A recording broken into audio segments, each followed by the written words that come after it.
Acupressure points typically are prescribed by acupuncturists for the patients to use on themselves at home. Now, everyone from oncologists to psychotherapists are using acupressure to help their patients without the use of dangerous drugs. Acupressure points are by far the most ancient form of medicine. It is so ancient and so primal that you're born knowing how to do acupressure.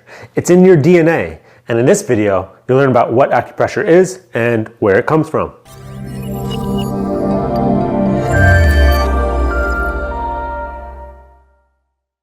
Acupressure is considered by many to be the most ancient form of medicine. If you've ever hit your funny bone or bumped your shin, your natural reaction is to rub the point of contact to make it feel better. It is considered instinctual. Did your parents teach you to rub your shins if you've ever bumped them? Of course not. You just know to do it. It's in your DNA. That natural human reaction to rub a sore spot, that is the beginning of acupressure. Because of this unique human instinct, using the hands is without a doubt the first therapy in the world. What ancient man observed over thousands of years of using the hands is that certain points, when palpated, were especially tender in circumstances other than when you hit your funny bone.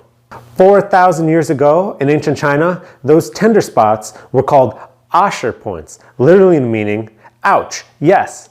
They must have noticed that certain spots were tender in situations where there were conditions like a stuffy nose or nausea. As time went on, acupressure became more advanced, and more advanced tools started being used other than the hands. Additionally, the points were being charted and measured for future use. Do you remember Otzi? The prehistoric man found frozen in ice in the Austrian Alps. His healers applied non-decorative tattoos on strategic points over his body, likely spots so that he could rub them to help him deal with pain and other ailments. He lived 2,000 years before the first written record of acupressure in China. Now, over 100 years ago, in the West, we finally recognized acupressure points in modern medicine. It was first described as referral pain.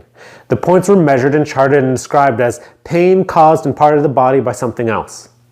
Today, we still use acupressure, and it's quite effective.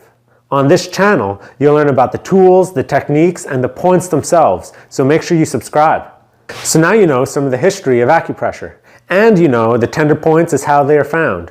You also know that the best points have been charted nicely in both the East and the West. The most informative book on acupressure, its history, as well as development in acupuncture, is written by a famous acupuncturist named Matthew Barr. His source work is fantastic. The research he goes over is mind-boggling, and 100% of the profits made from the sale of that book go to the non-for-profit Acupuncture Now Foundation. Click the link in the description to learn more about that book. Also, make sure you subscribe to this channel so you can learn more about the healing techniques that keep you moving forward.